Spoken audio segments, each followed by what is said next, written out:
I wanted to do an example with odd multiplicity, so let's go ahead and look at this one. So we'll start with our zeros again, and I want to put a negative in front to see how that affects things. So a 0 here will be -2, +1.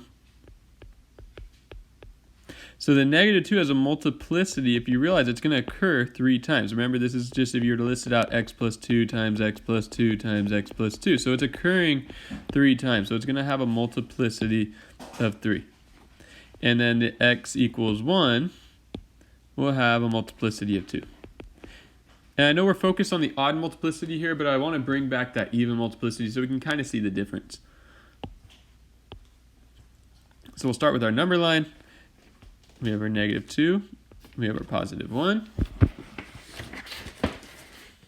And so let's go ahead and test them. So starting with the number to the left, a -2, looking at that interval.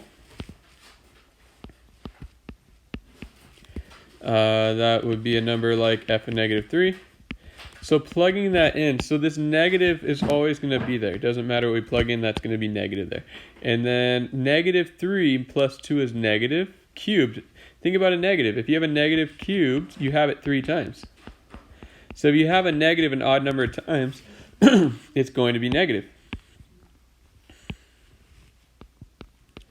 And then something squared is always going to be positive. So a negative times a negative times a positive is positive. And then between -2 and 1, we have 0. So plug in a 0, that's always going to be a negative out in the front there. And then 0 plus 2 is positive cubed, is positive. Everything squared stays positive. So negative times a positive is negative. And then from -1 on, positive 1 on, so when x is greater than 1, we have like f of 2. If we test that, we would have a negative out front.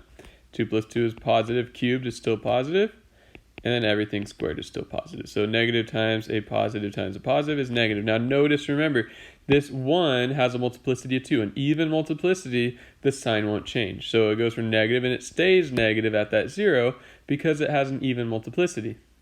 Now notice multiplicity of 3, this is our odd multiplicity. So the sign will change. If you look at that, at -2, we have a positive, and then it changes to negative. So it does change the multiplicity. So at some point, once you test the first one, you can kind of assume if it's going to change or not looking at how the zeros are set up there. So let's go ahead and just graph this to see what it looks like. So at -2, we have a 0. And then at 1, we have a 0. And it starts positive and then goes negative. And then it has to touch that 0, but then it stays negative, so it'll just bounce right off. So once again, I'll just graph that. So it starts positive, changes to negative, and it's going to bounce off that 0.